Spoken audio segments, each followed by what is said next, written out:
Assalamu alaikum and peace be unto all of you. I'm here today. I just wanted to share with you briefly my story as to how and why I converted to Islam. So I'll just get started. So growing up, I actually was raised in a very devout Catholic household. Without fail, my parents used to bring us to church every single Sunday. We used to practice all of the holidays and celebrate all the holidays and the religious sense. My parents would fast on Fridays. I actually went to Catholic school my entire life, so definitely very well versed in the Catholic faith. But the one thing I will say is, even just growing up, I did know a lot about the faith, but I was never really brought to think about why I was particularly doing things, or you wouldn't really think very deeply into theology particularly. And you know, it was after the fact when I finished high school and I started going to post-secondary education, like college, university, that was when I finally actually started thinking a little bit about my faith. Maybe it was the rebellious sense in all of us when we finally become somewhat independent and we want to be our own person, but definitely it was a little bit more than that. I remember, you know, just going to school after the fact, and it was the first time in my life I was actually intermingling with people that were not of the same faith group with me, just because, you know, going to a Catholic school, all my friends were Catholic. You know, I was a good girl. I never really went out a ton, so I can't say that I really had a lot of friends outside of my faith group. But when I actually went to college, university, I actually for the first time interacted and met, you know, Muslims as an example, and it kind of made me think about my faith in a greater sense. Like, I remember, you know, just going to church and thinking, for the first time in my life, like, you know, we're not supposed to be worshiping idols, so why do we even have, you know, like, statues inside the church that people are praying towards? Or if we're supposed to be praying to the one God, like, why are we praying to the Virgin Mary, or why are we praying to other people and saints when, you know, God is the creator of all things and God is the Almighty? In that sense, like, it just kind of raised a lot of questions, or I started thinking simply about you know, Trinitarian issues and the fact that if Jesus was praying, who is he praying to if he is God? Or why would he be in need particularly? Like, a lot of these things, no matter who I would talk to, wouldn't really have a great resolution. You know, just to name a couple of other things, like if God is eternal, then how could God die? Like, I really just couldn't wrap my head around a lot of these issues, and the more research I did, the more I realized that a lot of these theological issues came after the fact, and the pure Christianity was actually Unitarian. But it was the later kind of additions that changed the faith to make it what we know it as today, particularly, meaning kind of more of a Pauline Christianity. But I won't get into that. So generally, at that point, that was kind of when I was questioning a little bit more.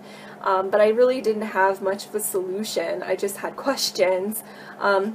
I started kind of looking into agnosticism, just because I figured, you know, if Christianity is wrong and, you know, all of these other religions are quote-unquote polytheistic, and I can't really accept that. They're either polytheistic or they're not particularly religions. They're more kind of like ways of thinking and whatnot.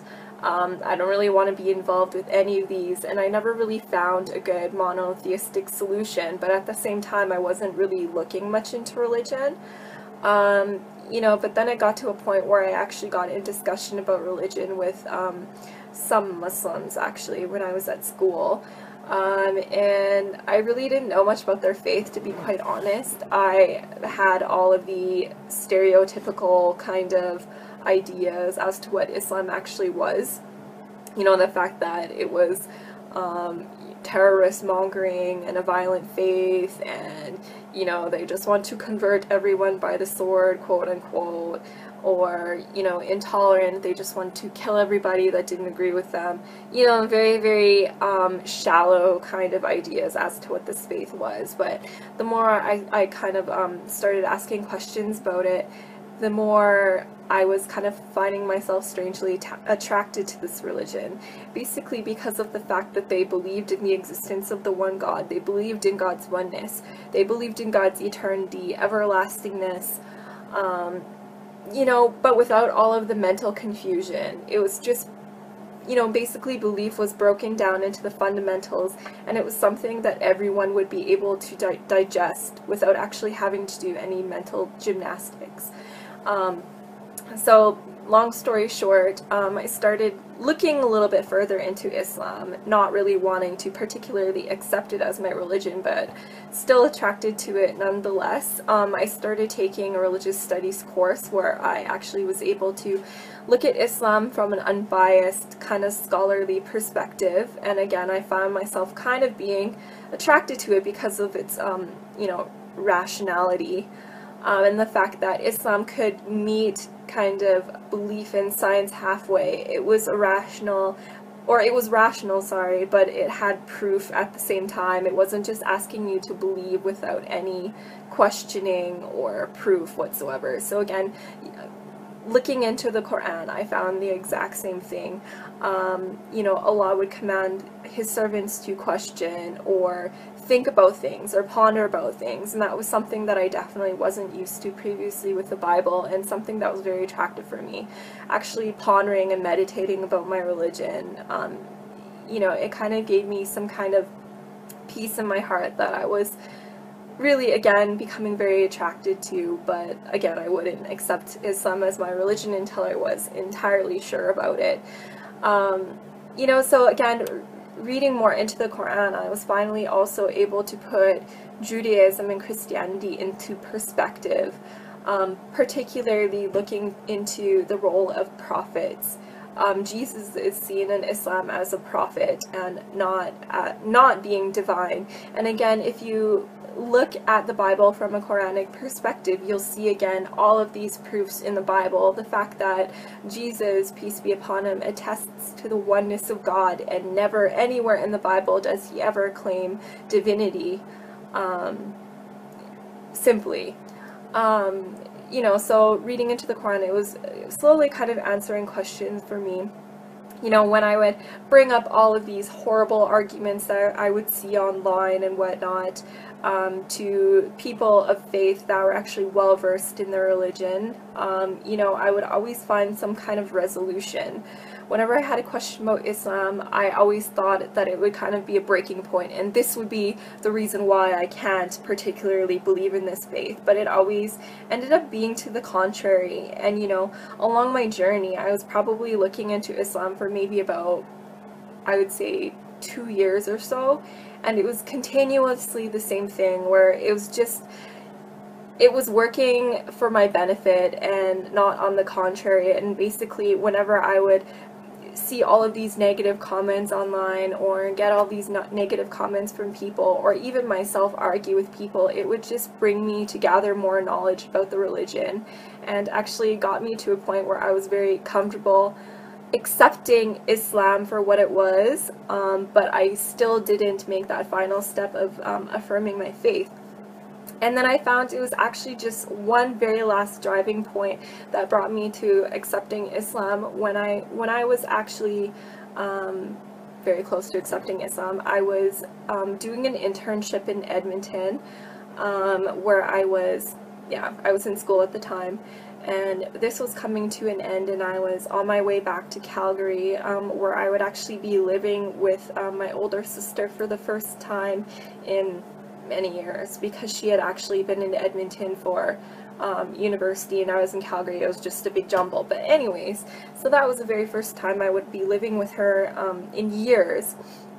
And I just remember one morning, I remember this very vividly, and it was actually the middle of Ramadan. I wasn't practicing or anything yet at that point. I'm still looking into Islam, but I heard like some crazy rustling noises and business going on in the kitchen, and I was like, what is this? What is going on? And it was really early in the morning, and then I found my sister in there eating a bowl of cereal, and like she had all this food around her.